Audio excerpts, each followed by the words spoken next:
Good afternoon po. Question for Chairman. This is Luisa Morales from One Sports. Chairman, at this point po ba has the PSC reached out to the family in terms of offering maybe assistance in whatever way, especially po sa family ni Divine who is of course in Nigeria po? Yes, Luisa, thank you. Every time something like this happens, it is SOP on the part of PSC to support and reach out to the families. During the earthquake in Cebu, where 6 basketball players and referees died, tumulong po ang PSC dyan. Nung namatay po yung isang atletang nagtitraining para sa palarong pambansa, tumulong po ang PSC dyan. As a matter of fact, after this press conference, ako po ay patungo sa makikiramay sa Arlington. Kasama ko po Secretary General ng Palarong Pambansa and USEC Malcolm Garma para makiramay sa pamilya. At yes po, tutulong po ang PSC sa pamilya ni Rene at sa pamilya ni Divine. Question po for ED Rebo. ED, on the part of the UAAP, are there any steps that the league is looking to make in the coming days, maybe finding or making an own investigation, or maybe can we expect some policy changes or maybe even sanctions following this incident? Luisa, we already did. In fact, yesterday we had the joint committee meeting scheduled, and President Mark Molina of FEU actually canceled some items and made this the first order of the day. And this is the second step actually. Nag-align kami for economy and symmetry because of the resources of the Office of the PSC as well as the numerous stakeholders. Ang isang resolution namin yesterday, not to run counter with all the other ongoing investigations of the lead agencies, sumama rin muna dito and see where we can help. So it's been 2 days and the 2 concrete steps were already taken, and we're committed to continue those efforts.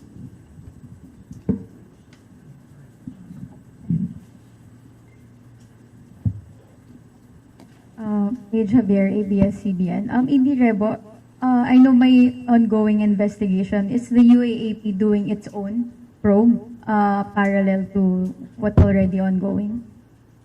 Again, for economy and symmetry, we decided muna to wait. For context, I'm sure that you're aware of previous incidents before. Just to clarify that in those cases, we have waited for the official reports, all of them. And of course, we would like to hear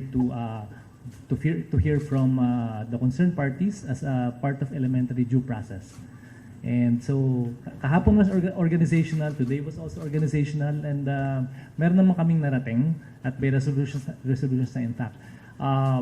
So yun muna po, masabuting mag-align muna tayo, wait for the reports, align with this panel. Ngayon kung kulang, of course, insofar as our bylaws are concerned, then maybe we can also study that option. But for now, I'm sitting here as part of the panel in this, which does not only affect Rene and Divine, but as mentioned, not just student athletes, but all athletes in general. Good afternoon po. This is Philip Batella of Rappler. My question po is for ED Rebo.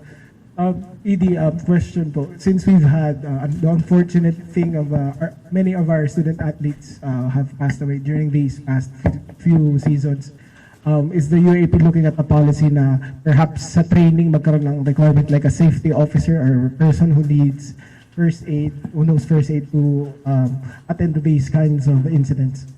Okay, thank you for that question. In fact, first of all, this incident is very different from the previous incidents that you've mentioned. And I'm very happy and excited actually to announce that I was part of the Philippine Heart Association convention, and may concrete steps kami. Ako, Attorney Ingles was there, and Dr. Canlas was there, among other experts.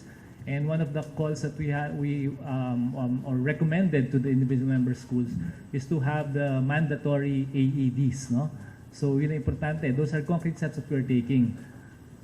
Not expecting that something like this would happen. So same thing, in terms of crafting these policies, you have to understand also that as an athletic association, we try to give reminders to our member schools.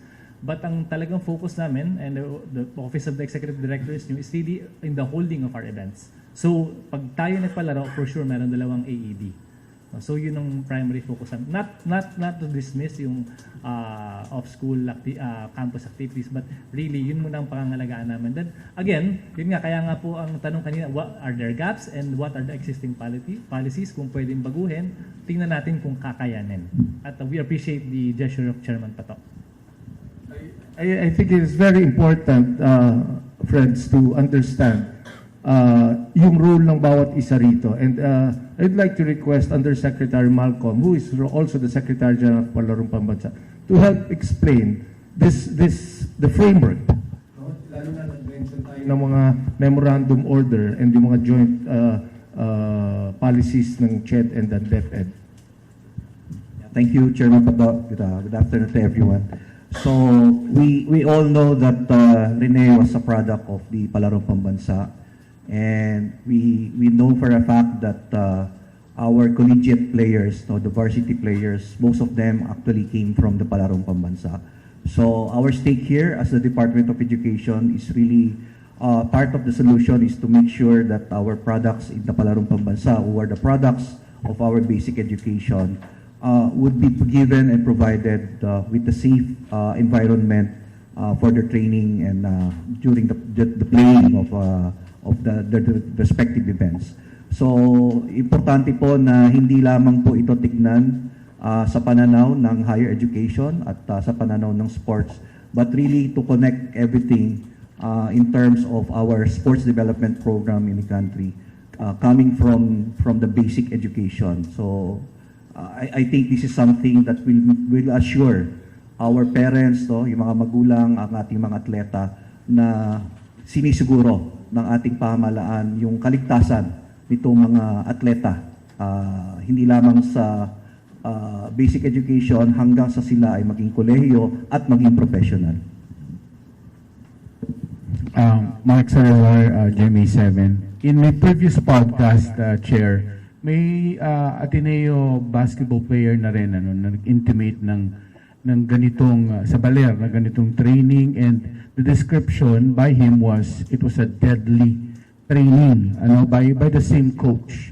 So ano po ang sense ng Sports Commission dito? Is this standard training? Is this standard coaching style? Hanggang saan lang? Kasi parang pang fraternity ang sabi nila ang style of training na ginawa in Baler, at of course itong nangyaring last incident that killed two players. Ano pong sense ng commission? Ang sense po ng commission diyan, definitely hindi po yan standard. Definitely wala po yan sa policy ng Philippine Sports Commission, and I'm sure wala sa policy yan ng UAAP, wala yan sa policy ng Palarong Pambansa, wala po sa policy yan ng kahit sinong NSA. That is maybe the philosophy of a program that is in place. That is their style and their prerogative. But having said that, what is important po is now we are given the opportunity to review